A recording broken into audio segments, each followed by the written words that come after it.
রফুল ইয়াদাইন না করলে কি গুনাহ হবে? সালাতের মধ্যে রফুল ইয়াদাইন না করলে কি গুনাহ হবে? রফুল ইয়াদাইন করার বিষয়ে অনেক সহিহ হাদিস হয়েছে, আমরা একদিন হয়তো আল্লাহ সুযোগ দিলে বিস্তারিত আলোচনা করব। আবার রফুল ইয়াদাইন একবার করা শুরুতে আর না করার ব্যাপারেও একটা সহিহ হাদিস রয়েছে। তবে সকল অবস্থায় সবাই একমত যে রফুল ইয়াদাইন মুস্তাহাব। প্রথম রফুল ইয়াদাইন এবং পরবর্তী রফুল ইয়াদাইন গুলো মুস্তাহাব।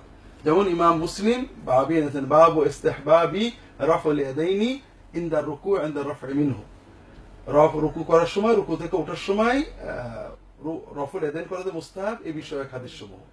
এই জন্য ফুকাহারা রফুল ইয়াদাইনকে মুস্তাহাব বলেছেন। আর মুস্তাহাব তরক করলে গুনাহ হবে, এটা ঠিক না। আরেকটা বিষয় আছে যে আমরা যখন হাদিস নির্ভর হব, রাসূলুল্লাহ সাল্লাল্লাহু আলাইহি ওয়াসাল্লাম রফুল ইয়াদাইন করেছেন কিন্তু করতে আদেশ দিয়েছেন, অথবা না করলে আপত্তি করেছেন, এরকম পাওয়া যায় না। কাজে করা সুন্নাহসম্মত নেক আমল, কিন্তু না করলে গুনাহ হবে বলার জন্য যে পরিমাণ হাদিসের দলিল দরকার, এরকম আমরা পাচ্ছি না। প্রথম রফুল ইয়াদাইন অর্থাৎ শুরুতে এটাও কি মুস্তাহাব? এটাও মুস্তাহাব, মাসনুন মুস্তাহাব। এটাও না করলে গুনাহ হবে। রাসূলুল্লাহ রফুল ইয়াদাইন করেছেন কিন্তু করতে নিষেধ, না করলে আপত্তি করেছেন, এরকম তো দেখা যায়।